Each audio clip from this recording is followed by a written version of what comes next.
السلام عليكم ورحمة الله تعالى وبركاته. الحمد لله والصلاة والسلام على أشرف رسول الله وعلى آله وصحبه أجمعين. أما بعد.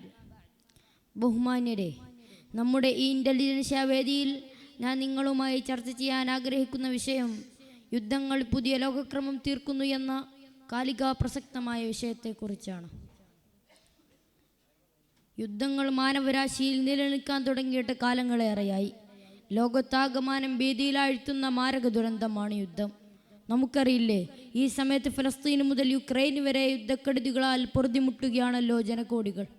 ദശാംശങ്ങൾക്കിപ്പുറം ഏറെ നടുക്കത്തോടെ ഓർക്കുന്ന രണ്ട് പേരുകളാണല്ലോ ഹിരോഷിമയും നാഗസാക്കിയും.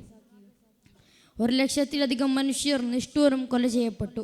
1,50,000-ലധികം പേരുടെ ജീവൻ റേഡിയേഷന്റെ പ്രത്യാഘാതം മൂലം മൃതിയടയുകയും ചെയ്തു. എന്തു സമാധാനമാണ് കൊലയാളികൾ ലോകത്തിനു സമ്മാനിച്ചത്. 4,630 കിലോഗ്രാം ഭാരവും 3.5 മീറ്റർ നീളവും വരുന്ന ഫാറ്റ്മാൻ അന്നവിടെ പതിച്ചപ്പോൾ 3,00,000-ലധികം ജീവനുകളാണ് പൊലിഞ്ഞു പോയത്. മാത്രമല്ല, അതിൻ്റെ പ്രത്യാഘാതങ്ങൾ ആധുനിക തലമുറകൾ പോലും അനുഭവിച്ചു കൊണ്ടിരിക്കുന്നു. 37 മില്യൺ മനുഷ്യർ മരിച്ചു വീണ ഒന്നാം ലോക മഹായുദ്ധവും 72 ദശലക്ഷം പേരുടെ നിണം ചിന്തിയ രണ്ടാം ലോക മഹായുദ്ധവും എന്തു സമാധാനമാണ് ലോകത്തിനു സമ്മാനിച്ചത്. യുദ്ധത്തിന് വിജയമില്ല, പരാജയങ്ങളും നഷ്ടങ്ങളും മാത്രമാണ് സമ്മാനിക്കുന്നത്. കൂട്ടക്കരച്ചിലുകളും കൂട്ടപലായനവും മരണങ്ങളും പീഡനങ്ങളും സാമ്പത്തിക തകർച്ചകളും അനാഥത്വവും മാത്രമാണ് ഏതൊരു യുദ്ധവും ബാക്കി വെക്കുന്നത്. ദേശീയതയുടെയും രാജ്യസുരക്ഷയുടെയും പേരിൽ മറ്റു രാഷ്ട്രങ്ങൾക്കുമേൽ അധികാരം സ്ഥാപിക്കാൻ സാമ്രാജ്യത്വം ആയുധങ്ങൾക്ക് മൂർച്ച കൂട്ടുന്ന തിരക്കിലാണ്. പശ്ചിമേഷ്യയുടെയും ഇറാനിൻ്റെയും നീലാകാശത്ത് ഇരുണ്ടു കൂടുന്ന പുതുയുദ്ധത്തിൻ്റെ കാർമേഘങ്ങൾ സൃഷ്ടിക്കുന്ന അലോസരം ചെറുതല്ല. ചിരിക്കാനും കളിക്കാനും നുണയുന്ന ഗസയുടെ പിഞ്ചുമക്കളിലേക്ക് നാം ഇന്ന് കണ്ണെടുത്തു നോക്കുമ്പോൾ കരച്ചിലിൻ്റെയും പട്ടിണിയുടെയും അക്കക്കണക്കുകൾ ലോകം കാണുന്നുണ്ടോ? ഒഴിച്ചുവിടുന്ന ഭവനങ്ങളിൽ നിന്നും പ്രാണരക്ഷാർത്ഥം അഭയാർത്ഥി ക്യാമ്പുകളിലെത്തി നഗരതുല്യമായ ജീവിതം നയിക്കുന്നവർ, അണവും അറിവും മുറിവിനുള്ള മരുന്നും നഷ്ടപ്പെട്ട തെരുവിൽ അലയുന്ന ബാല്യകൗമാരങ്ങൾ. യുദ്ധങ്ങൾ ബാക്കി വെക്കുന്ന നഷ്ടക്കണക്കുകളിൽ മുഖ്യമാണ് ഭക്ഷ്യക്ഷാമം, സാമ്പത്തിക തകർച്ച, ജീവജാലങ്ങളുടെ ഉന്മൂലനം എന്നിവ.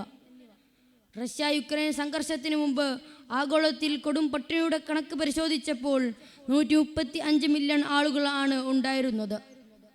2 വർഷം പിന്നിട്ടപ്പോഴേക്കും 236 മില്യൺ ആയി ഉയർന്നിട്ടുണ്ട്.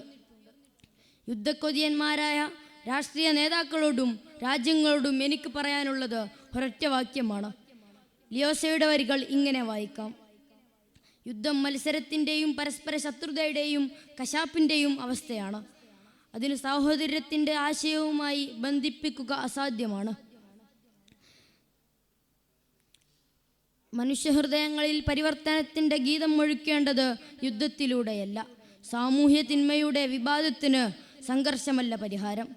നമ്മുടെ പ്രിയ നേതാവ് അഷ്റഫുൽ ഖൽഖ് ത്വാഹ റസൂലുള്ളാഹി സ്വല്ലല്ലാഹു അലൈഹി വസല്ലം തങ്ങളും രാഷ്ട്രപിതാവ് ഗാന്ധിജിയും നെൽസൺ മണ്ടേലയും മാർട്ടിൻ ലൂതർ കിങ്ങും പകർന്നത് രക്തരഹിത വിപ്ലവത്തിൻ്റെ മികച്ച മാതൃകകളാണ്. അതിലുപരി വിശുദ്ധ ഖുർആനിൽ അള്ളാഹു പറയുന്നു: മൻ ഖതല നഫ്സഹു ബിഗൈരി നഫ്സിൻ ഔ ഫസാദൻ ഫിൽ അർദ്. എത്ര മഹത്തരമാണ് പരിശുദ്ധ ഖുർആനിൻ്റെ ബോധനം. യുദ്ധരഹിതവും സമാധാനപരവുമായ നല്ല നാളുകൾ യാഥാർത്ഥ്യമാക്കാൻ നമുക്കേവർക്കും സ്വപ്നങ്ങൾ നെയ്യാം, പ്രാർത്ഥിക്കാം, പ്രവർത്തിക്കാം. എൻ്റെ വാക്കുകൾക്ക് വിട. വാഖിറു ദഅവാനാ അൽഹംദുലില്ലാഹി റബ്ബിൽ ആലമീൻ. അസ്സലാമു അലൈക്കും വറഹ്മത്തുള്ളാഹി.